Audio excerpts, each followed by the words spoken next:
Go to Dubai now, and we're joined by Princess Haya Bint Al Hussein, UN messenger of peace and wife of Sheikh Mohammed bin Rashid Al Maktoum, who is the ruler of Dubai. Thank you very much indeed for joining us. Can I ask you first of all about aid efforts? I know that you chair a charity which sends major amounts of aid into Gaza. How is that getting through, and is it being distributed? Are people reaching that? Thank you very much, Julie, for giving me the opportunity to speak to you. Unfortunately, our efforts for delivering aid are being seriously hampered. I heard yesterday that from the 10 trucks that we had scheduled to go in, which started at 15, now we've been asked to drop the capacity of each truck by 10%.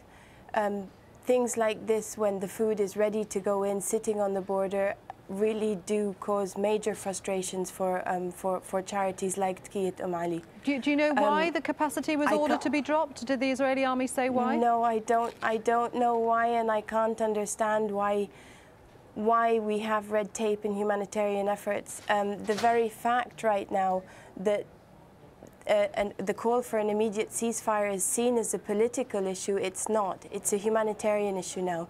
We need to be allowed to get in. We need to be allowed to deliver food, to deliver medical assistance. We need the crossings to remain open. A 3-hour window for humanitarian assistance is just not human. It's not reasonable. Even with that 3-hour window, I've heard already on your broadcast that some people are venturing out. Those that are very, very brave are trying, but there have been UN vehicles targeted. UNRWA, which is our distributing arm, of course, has been targeted, has been hit. Their vehicles have been hit.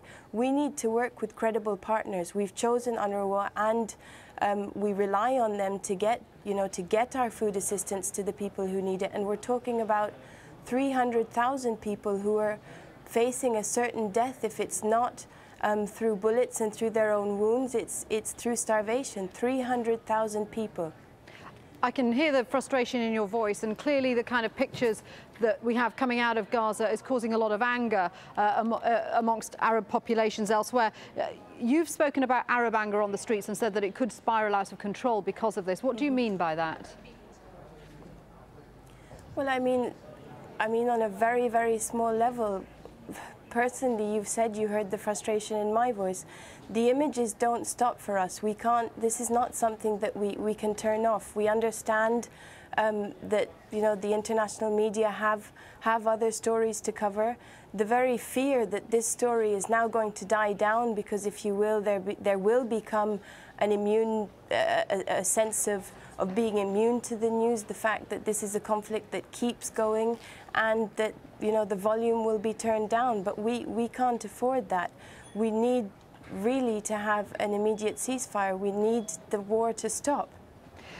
What about the fact that I can tell you that the sense at grassroots level on the Arab street is absolutely one of shame, of humiliation, of fear, and of anger. And it's the fact that people are seeing, friends, relatives, people who speak the same language, who look the same as everybody else in the Arab world. There's very, very much a sense that this could be us. It is us. Why isn't that grassroots anger being translated at a higher national leadership level? Why aren't Arab leaders doing more to try and resolve this crisis? It is translated, and they're doing absolutely everything they can. But the question is, why isn't the world listening?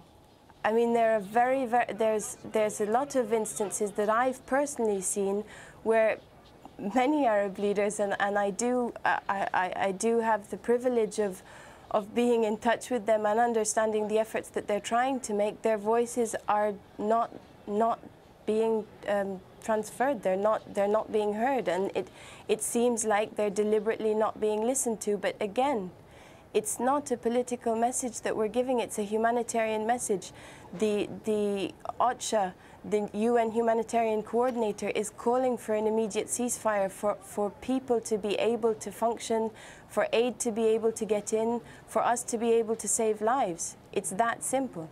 Of course, there are diplomatic efforts going on in Cairo. Are you optimistic that a solution can be found that both the Israelis and Hamas will agree to? My sole focus is my humanitarian concern. Okay, Princess Haya Bint Hussein, thank you very much indeed for joining us, the UN Messenger of Peace there. Thank you very much. Thank you.